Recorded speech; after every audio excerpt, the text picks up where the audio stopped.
Hi everyone, it's Debbie with Book and Bujo. Welcome if you're new, welcome back if you've been here before.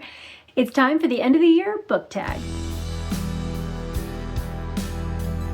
The end of the year book tag was created by Ariel Bissett, and I will leave her channel linked down below if you want to check it out. There's 6 questions, and I will leave those in the description box as well in case you want to consider yourself tagged and do this one for yourself. Let's jump right on into question number 1. Are there any books that you started this year that you need to finish? No.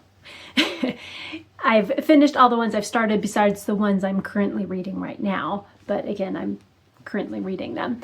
So there's not really any that I didn't finish, that I put aside and was like, maybe I'll get to that one later. Yeah, but there is a series that I need to finish. This one has been on like my last 3-4 TBRs and I really need to read it. And that is To Green Angel Tower Storm, or book 3B in the Memory, Sorrow, and Thorn series. And I have up here the other 3 books. I read the first and second book, and I read the first half of the third book because they're both about this size. But I need to finish this one. It's the last book in the series, and I know there's a companion series that goes along with this one, the Otherland series, maybe.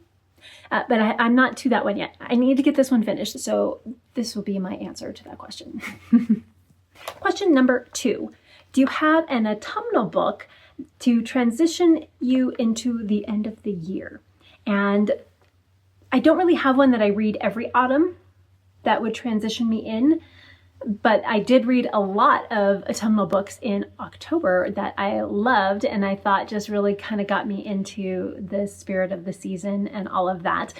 But I would say the number 1 book was A Witch's Guide to Magical Innkeeping by Sangu Mandana. I loved that book. I just thought it was so cozy, so heartwarming, and everything that kind of those end of the year vibes that you want to give out into the world. Just cozy, heartwarming, loving, and just amazing.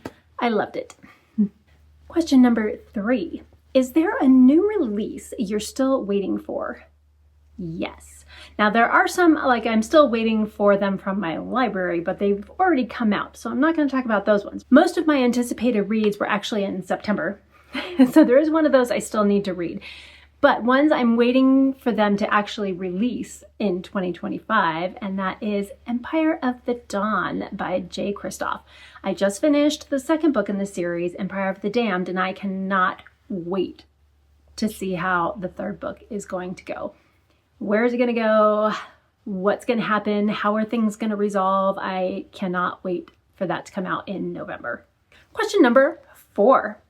What are 3 books you want to read before the end of the year? Now this is where some of those that already came out, but I just got them from the library, kind of come into play. The first one is We Love You Bunny by Mona Awad. I've heard mixed things on this one, but I am still looking forward to my own personal reading experience with this book. And I believe this is kind of somewhat of a prequel to the original bunny, and it's more about the other bunnies than the main character in that book. So I am looking forward to it, and I hope that I at least enjoy the ride, even if it's not a new favorite. The next one is Catabasis by R.F. Kuang. Again, another mixed review book, but I don't mind that. I like having my own opinion about a book, and even if someone loved it and somebody else hated it, and I kind of like both their opinions, at least even if I give it a 3, I will be happy and will enjoy the experience, because I've pretty much liked all of the R.F. Kuang books that I've read. I think my least favorite out of all of them was The Poppy War, and I think I still gave that one a 3.5. So there we go. This is another one that I'm looking forward to reading before the end of the year. And the third one is actually an older book, but I have heard some great things about it. I'm really intrigued, and I would like to read it. And I actually own this one, and that is The Last Unicorn by Peter S. Beagle. And this is on my TBR for November. Actually, all 3 of these books are on my TBR for November, ones that I really hope to get to soon. And yeah, I don't really know a whole lot about this one, but I have heard good things about it. Like people have really enjoyed it and gotten something out of it. And so I'm intrigued and I'm looking forward to it. Question number 5. Is there a book you think could still shock you and become your favorite book of the year? And I was kind of looking at my TBR and some of the books that I want to finish between now and the end of the year. And I don't know if there's any of them that will shock me into becoming my new favorite read of the entire year. Possibly Empire of the Dawn by J. Kristoff. That one is definitely in the running. And none of the others really, I think I'm going to like them, but have them be my favorite of the year. I don't know. There's some really good 5-star reads that I had this year. And I mean, Reckoning is way up there by Michael R. Miller. So I don't know if anyone's going to top that one. But a couple I'm thinking they could shock me and become a new favorite. That could be Alchemized by Sin-Lin Yu. That one is on my TBR for November, so I'm looking forward to seeing what I think about that one. Again, mostly good reviews, but some mixed. And then the other one is Bloom by Delilah S. Dawson. I've heard some amazing things about this book, and that one could shock me and become a favorite.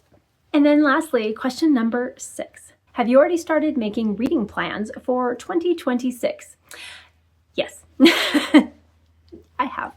Loosely making plans, nothing set in stone yet, but yes, I have been making plans. And of course, I'm going to be doing 26 and 2026. I had thought about maybe cutting that in half and doing 13 in 2026, but 26 is still okay. I can handle that one, even though I don't think I've completed a year yet. I think I have 2 books left from 2023 that I haven't read. I have 2 left from 2024 I haven't read yet. And I think I have like 8 left from this year that I haven't read yet. So maybe I should do 13. Let me know what you think. Should I do 13, which of course is half, or do 26 and 2026? Let me know down below.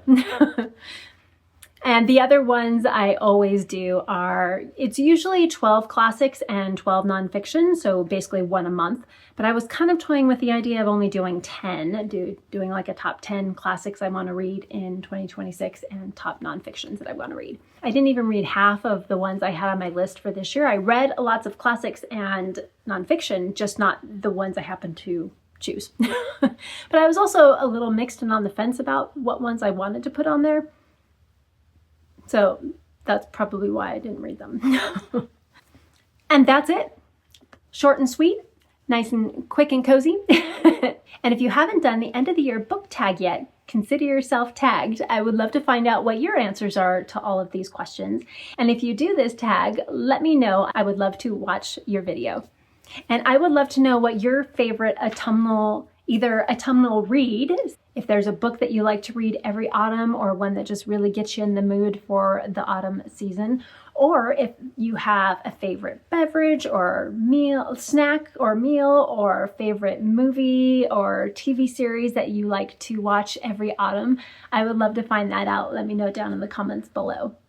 And if you made it this far in the video, leave me a little pumpkin emoji in the comments to let me know that you're here. And as always, please like, comment, and subscribe if you want it, and hit that notification bell so you don't miss any other bookish content.